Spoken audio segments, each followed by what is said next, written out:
Welcome back, everyone, as I close my tinted window. Welcome back.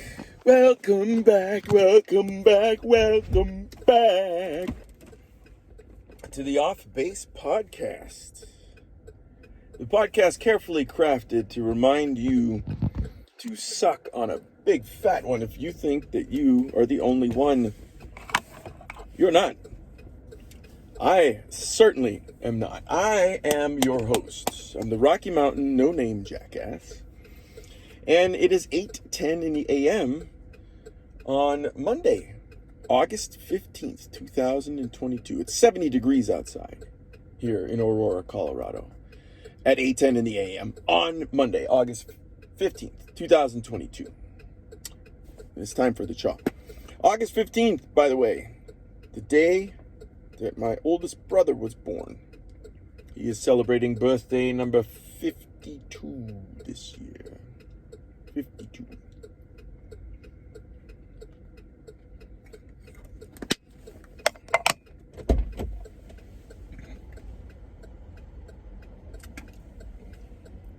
There we go. Getting ready.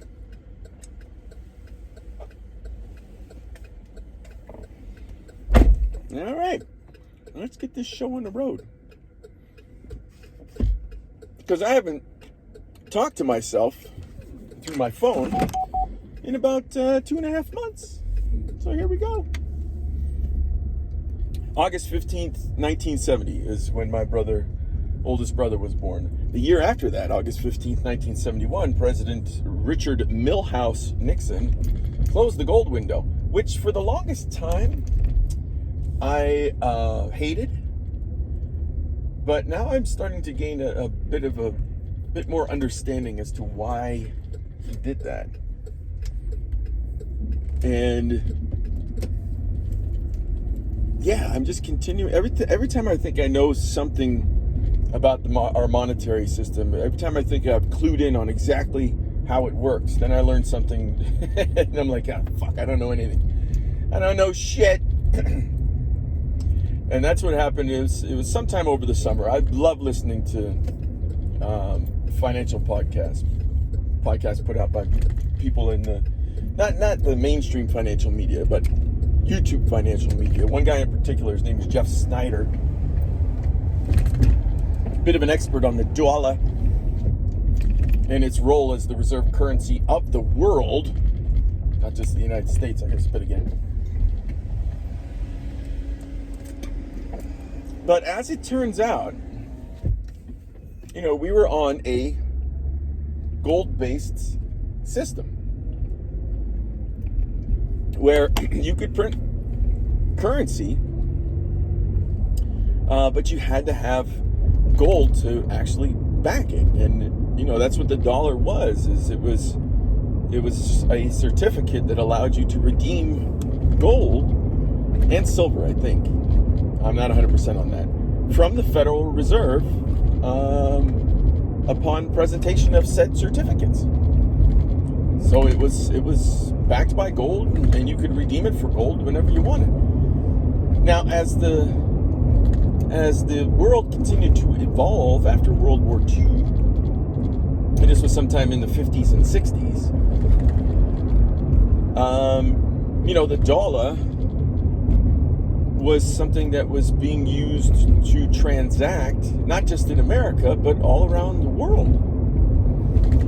And what happened is that dollars were being brought into existence by banks that were outside the jurisdiction of the Federal Reserve.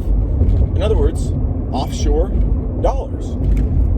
And what started to happen with a lot of these offshore dollars is that countries from around the world were like, hey, if a dollar is redeemable for gold, well, hey, why don't we go ahead and get that gold from the Americans? And that's what started to happen, at least as far as I learned over the summer, is that other countries were starting to deplete our gold reserves because we had that particular claim on the dollar, that it would be redeemable for gold whenever you wanted to. And in a nutshell, that was the reason why President Nixon closed the gold window. Ooh, that was a hawk. Oh, that fucker was huge. So I'm beginning to come around to the fact that there's a reason why we did that. Now, the consequence that comes out of that, the unintended consequence that comes out of that, which is why I hated the fact that we went off the gold standard, was that it gave Congress the license to spend as much money as they wanted, because the amount of money that they spent was not tied to how much gold we had in reserve. But then, the thing that fights against that is what I just said, which is when you have other countries depleting our gold reserves, well, then it's like, well, what the fuck? So it's very fascinating as I continue to learn more and more about our monetary system and the nature of money and whatnot. So that's what starts off today, August 15th. Very interesting. So I'll switch gears. I'll turn to why we are back on the air here on YouTube, which is the fact that school has started again. Stepdaughter had her first day of high school today. I just dropped her off. She's got a half day. And it's only the freshmen who are going to school today. Tomorrow is everybody. Tomorrow my son goes. He's starting 4th grade. Stepdaughter will be a freshman. He's a freshman. And stepson will be going into his junior year.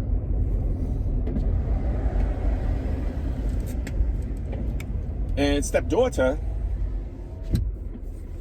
this morning, we had a very interesting conversation. And again, I just continue to learn how to best communicate with people. She was on her phone. She was snapping. Out of full disclosure, I do not snap. I don't have a Snap account. I don't need a Snap account. But she does. She snaps. And I asked her at one point how many times she snaps on average per day. And she said that she doesn't know, but she does know how many snaps that she has sent since she had opened up a Snap account, which is maybe 2 years old, maybe. And I said, well, what's that number? And she said, guess. And I said, well, I have no frame of reference. You can just tell me. And I was literally, and I'm using that term correctly, literally shocked at her response. 35,000 approximate. 35,000 snaps she has sent in the last 2 years that she's had this account open. And I was like, well, how many do you think you do per day? And she said 50 to 100. And I was like, Jesus Christ. At which point I said to her, well, imagine what you could be doing if you weren't snapping all day. Now, I have a reason why I was asking her these questions or saying these things to her. And I asked her, what do you think you could be doing if you weren't snapping? Now, I think I came with the wrong approach when bringing up this topic, because she got defensive. And because after a little bit of back and forth, and she was like, well, what would you do if you weren't working? And I was like, well, probably nothing, because I wouldn't have any money.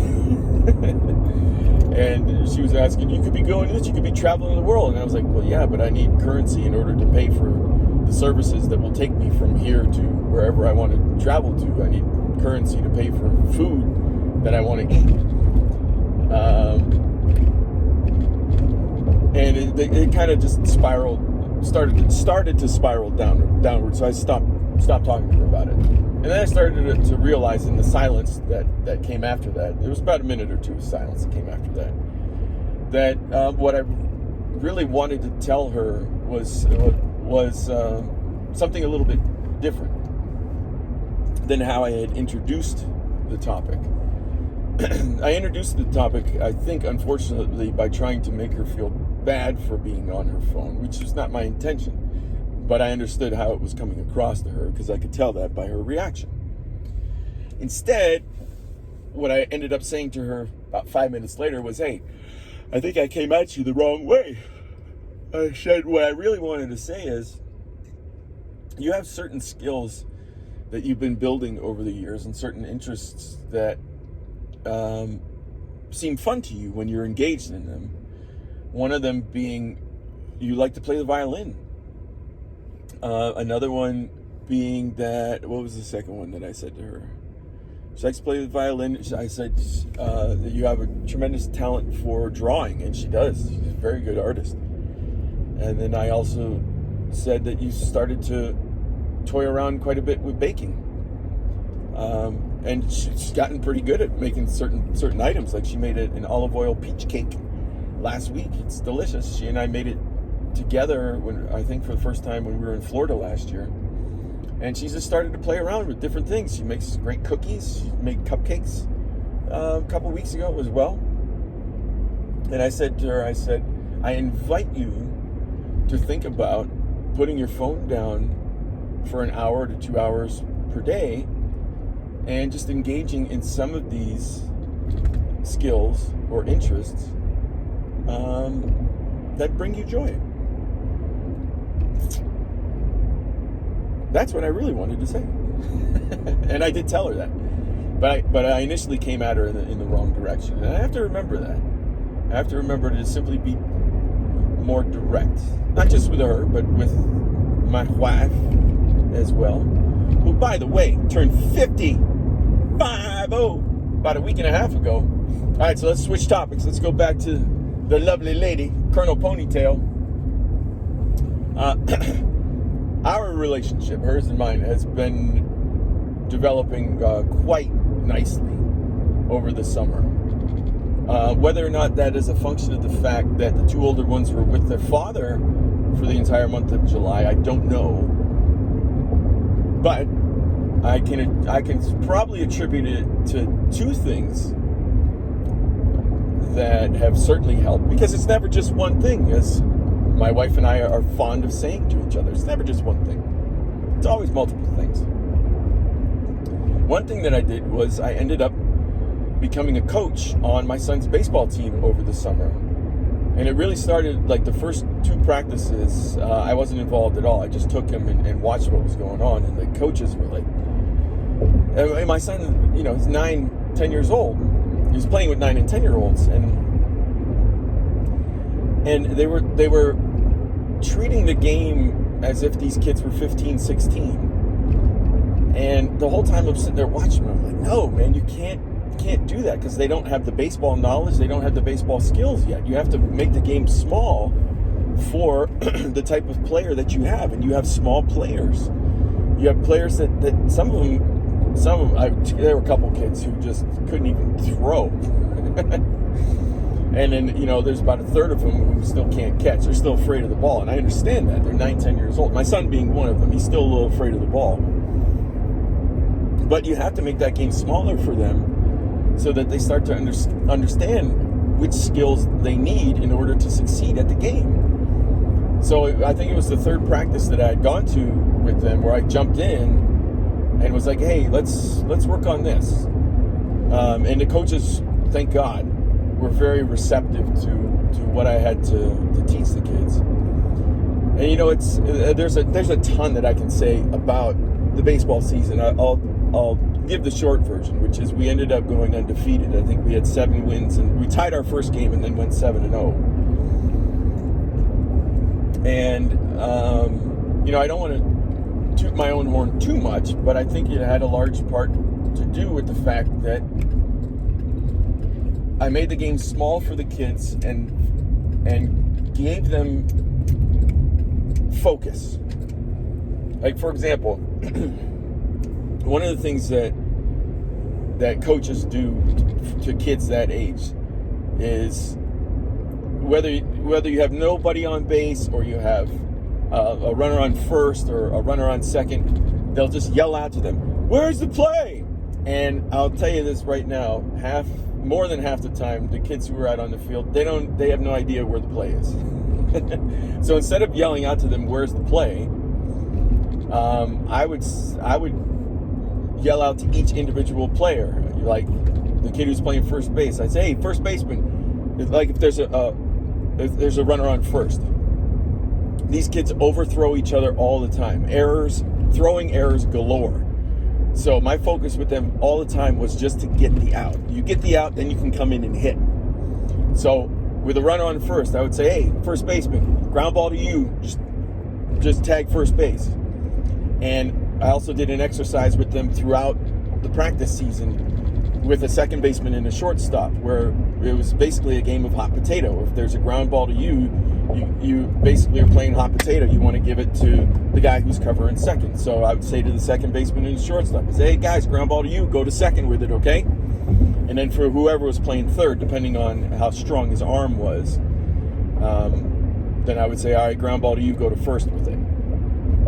But yeah, it drove me nuts when the other coaches would give out these general instructions, or they'd yell at the kids. I'm like, dude, they're only 9, 10. They don't know what the fuck is going on. We got to help them out. We have to give them specific instructions. We have to make the game small for them because they don't have the brain capacity to understand the larger aspects of the game, or not the larger aspects, the wider aspects of the game. They can't put those 2 and 2 together.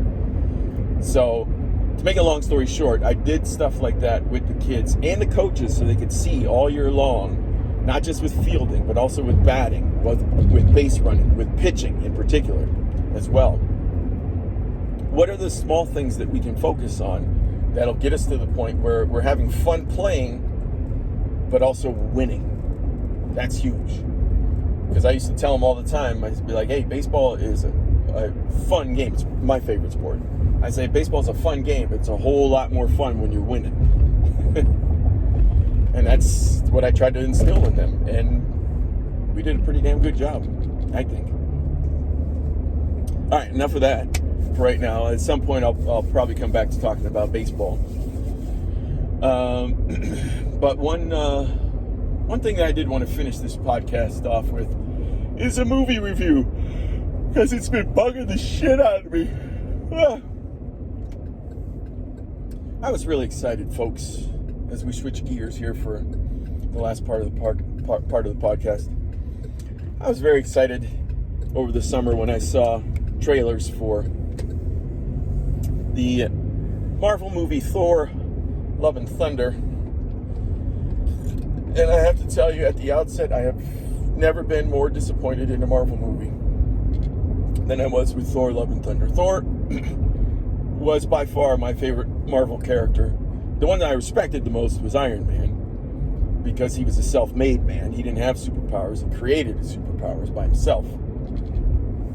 But Thor's story was so compelling, the way Kenneth Branagh told it in the first one, where Odin banished him from Asgard, took away his hammer, and then you just couldn't wait for the dude to get his hammer back the remainder of the story, such that when he finally did, I jumped out of my seat. It was one of 2 times that I jumped out of my chair in the movie theater, stood up, and screamed yes. That's how compelling that story was. Second one, The Dark World, it wasn't too bad. I think they used it just as a vehicle to get the reality stone into people's minds. I don't know how much it advanced Thor's character. It didn't really do it at all, but Ragnarok sure did. As well as his appearances in the various Avenger movies. Avengers, Age of Ultron. He wasn't in Civil War. No, he wasn't in Civil War. But then, of course, Infinity War and Endgame. And unfortunately, Endgame, they started going with Fat Thor, and that's when I think the downfall began.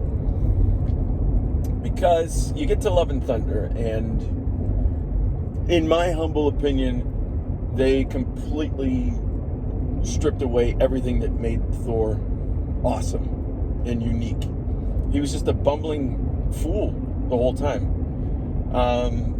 Whether or not it was Hemsworth's call to play it that way, I don't know, but they certainly wrote him in that way. I mean, the dude was, they say he's over 1,500 years old.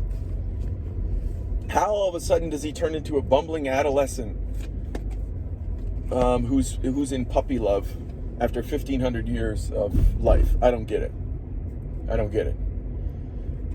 That was my major problem, was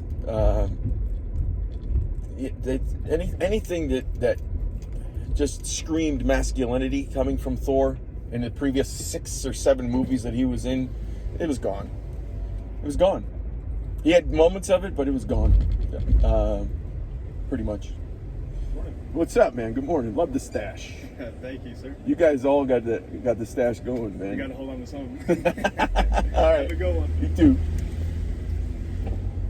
Yeah, almost every one of the security guards, as of late, has been wearing the stash. All right, so we're back on base. So I'll try to wrap up my Thor movie review, Love and Thunder.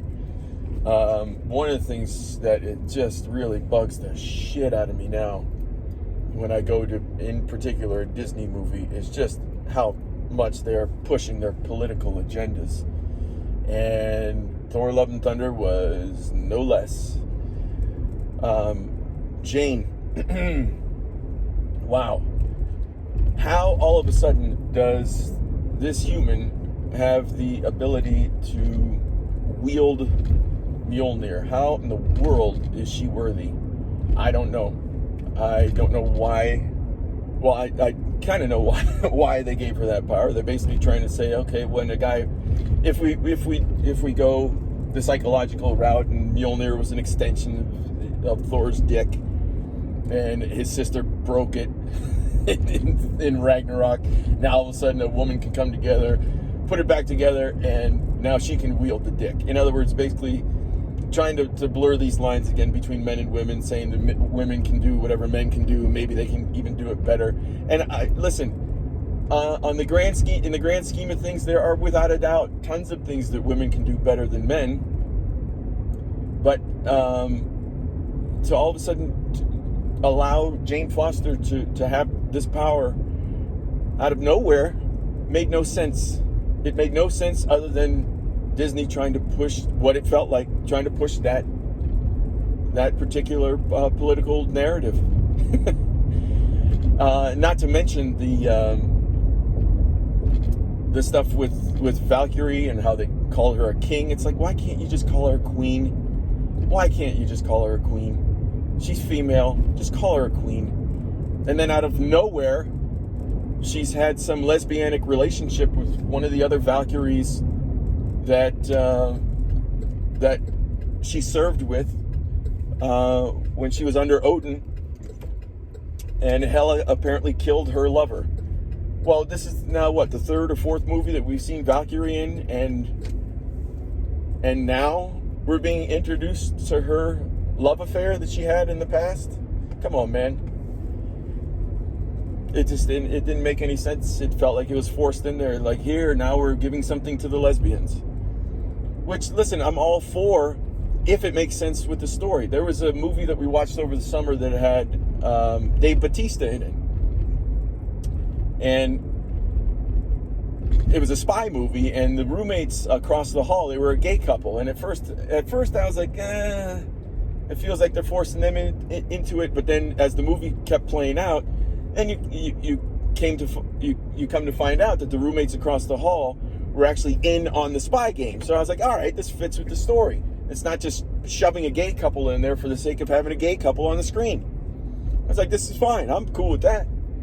Whenever it makes sense within the confines of the story, that's fine. Benedict Cumberbatch played a role of the guy who solved the German secret code. I forgot what the fuck it was called. It's a really good movie, but his sexuality played into the entire story. The fact that he was gay, because he ended up, the guy who he played, based on a historical figure, ended up committing suicide. So it made sense. When it doesn't make sense in the story, it just feels forced, and it feels like you're trying to ram your agenda down our throats. Last case in point that I'll make, because I'm getting close to home, Korg. What the fuck was that all about? The way in which you get another Korg, another rock guy, is you mate with another guy? I mean, what are they trying to tell us there? Basically, that men can have babies. In other words, if you're a woman and you transition over to a man, you can still have a baby. So men can have babies. And it's like, oh, God, really? That's what you're trying to tell us? So anyway, not only was the story bad, and it was just running jokes that didn't work the first time, and then the movie was just a joke. It was a joke. and it pissed me off, and I'm sick of it. I'm running out of time too, but that's basically my point on the Marvel Cinematic Universe Phase 4. It sucks. It absolutely sucks. I'm sick of it. So anyway, here we are, pulling back into the neighborhood. I went long, but I got out everything I wanted to say. And I do wish everybody a great Monday as we start off the week here, as the kids go back to school. So have a great Monday, everybody, and I will smell you tomorrow.